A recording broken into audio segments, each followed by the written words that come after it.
Hi, this is Katrina Sargent, owner and creator of Devil Doll Custom Creations. Today we're going to be doing a Crystalac Fall Ombre Tumbler. If you're new to my channel, welcome. If you're a subscriber, welcome back. Like always, I will have everything linked in the description below, including my new beginner's tutorials. I have sanded and prepped this 17-ounce hog wine glass with this copper spray paint. These metallic spray paints, you need to seal it. I use triple thick sealant. Sometimes the glue does not attach correctly to these metallics. You have to let your sealant and spray paint fully dry. So I am doing a tack-it method. I am using this gorgeous copper from BulkGlitters. I'm using Eileen's tack-it. I prefer mine to be a little bit more sticky. So I do 70 Eileen's tack-it to 30% water. Then mix it up. If you like it 50-50, you will just have to rub lighter. I'm kind of heavy-handed, so I like it a little bit stickier. This is all personal preference. Play around with the ratios and see what you like best. A large brush to apply the tack-it. And I kind of slather the tack-it on the tumbler and then worry about smoothing it out. I did apply too much to this 17-ounce wine glass. I was thinking I was doing a bigger tumbler, but if you do that, just scrape off the extras. You're gonna want a nice even coverage. So I go over it quite a bit. Once I have it fully covered, and then I go back through and try to remove any streaks or lines that the tack-it could have formed.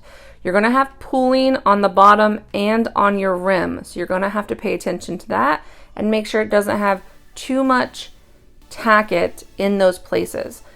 If you have any chunks, you need to remove those because it will ruin your tack-it with the holographic glitter. Smooth everything out. Once I go one direction, I then go the other direction just to make sure I have everything covered and no massive streaks. You see how this is kind of white tint still? That means it's still wet. You're going to then let it air dry or use a hair dryer until it is completely clear. That is when you know the tack-it is dry. The bottom edges are the hardest to dry because it's in that little ridge. So once everything is fully dry, I then apply my glitter using a tea strainer. You do not have to do this. This is just something I got used to and I stuck with it. If you don't use a tea strainer, just make sure your glitter does not have any massive chunks in it. Then you're going to dust it on that dried tacky tack-it. I usually do the bottoms first just to make sure I have full coverage. While you're working, you're going to want to tap off any extra. You want to leave plenty of glitter on the tumbler still, so when you rub it, it has places to shift and glitter to cover those glue spots. When you're at the top area, if you tilt your tumbler at an angle and tap your glitters onto the rim, it won't fall into your tumbler.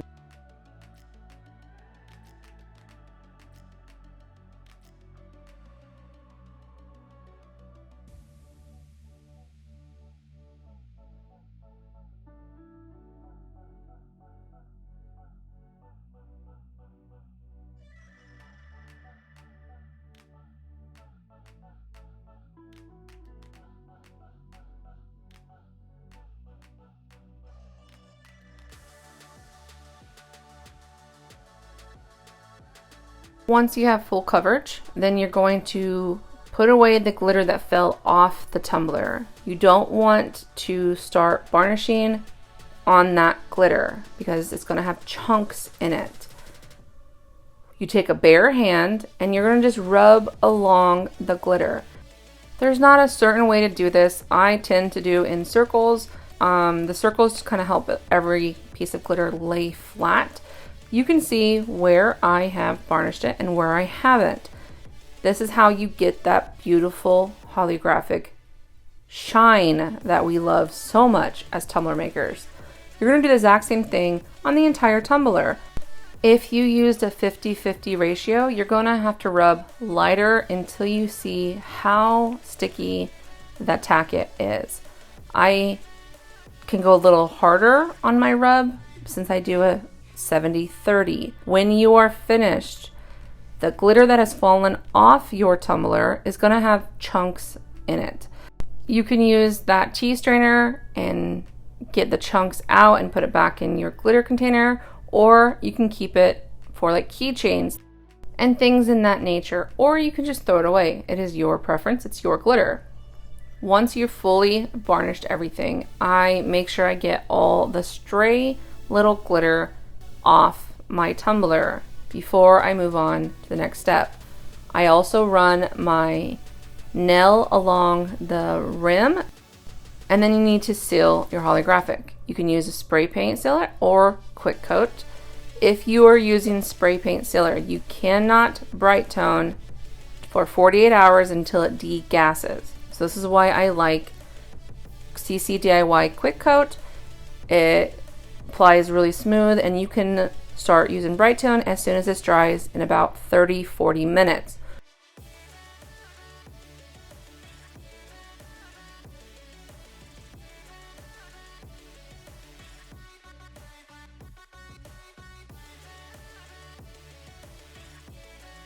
Once that is dry, you put it on your turner and then you add bright tone. I'm using bright tone glossy. You want to add a very thin coat and then quickly add your chunky glitter. If you wait too long, your bright tone will dry, and if you add too thick of a coat, your glitter can shift. It won't give that pretty ombre. I usually start at the bottom. I want it thicker at the bottom, and then I lightly shake up to give that ombre cascaded look. I do the exact same thing for the top rim. If you are worried about too much coming out at one time, you can pinch some glitter and add it that way to your tumbler. You can use a shaker top. You can put it in a spoon and sprinkle it on up that way. This chunky glitter is from Glitter Chimp. It is gorgeous. I can't get enough of this mixed glitter.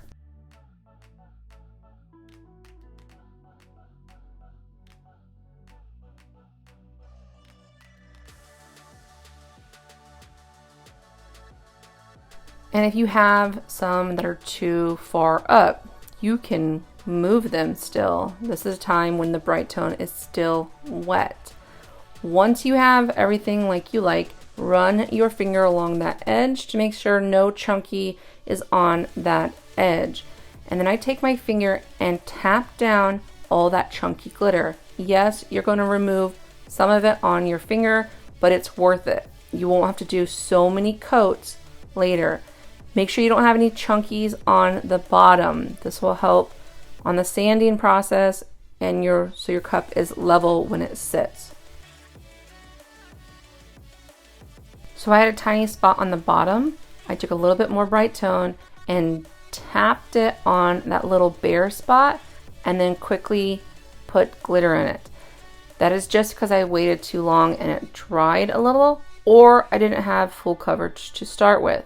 It's an easy fix.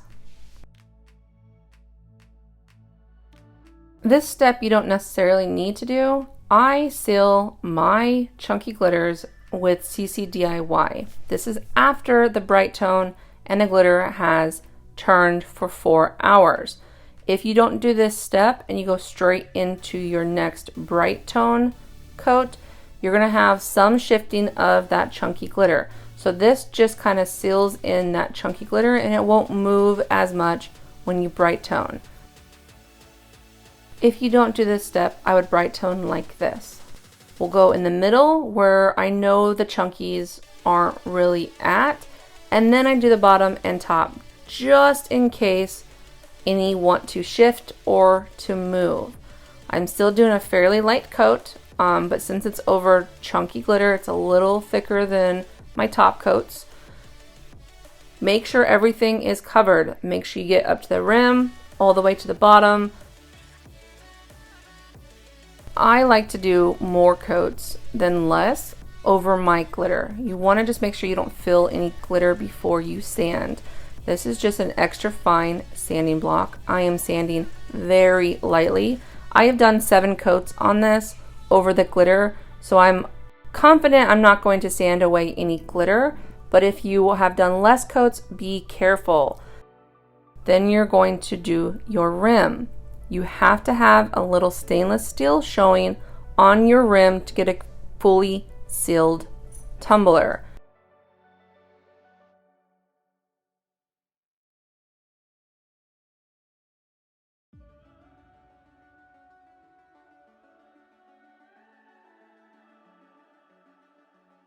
If you've had any Brite tones spill inside your tumbler or on that top edge, just take a sharp craft knife and run it along your edge.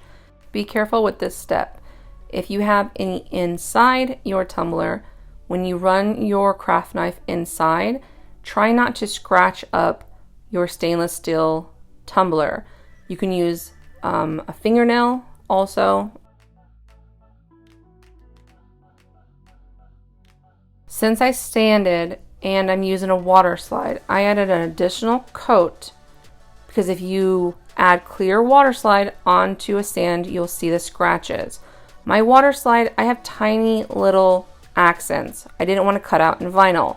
My offset I cut out in white vinyl, and I am doing a reverse weed. So I add my transfer sheet onto the vinyl, peel back the backing, and then weed it off the transfer sheet.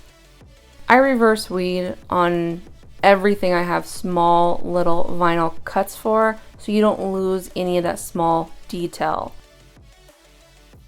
I use contact paper, and you can use the back shiny side as leverage for your hand so you don't actually touch the vinyl as you're reverse weeding.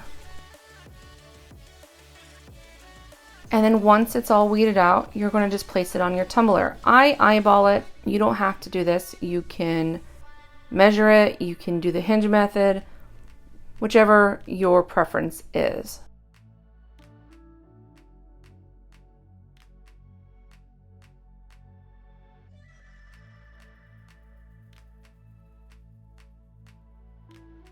And then once your vinyl is where you want it, you can move on to your water slide. You need water, a cotton glove, coffee filter, a rag, something to remove the water from behind the water slide and vinyl. Once your water slide is ready to release from the backing is when you can use it. Don't force a water slide to release from the backing before it's ready. You're going to see it moves freely when it is ready.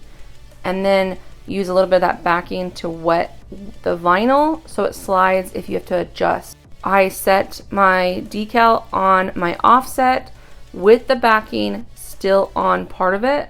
Kind of shift it, make sure it fits, and then remove the rest of the backing.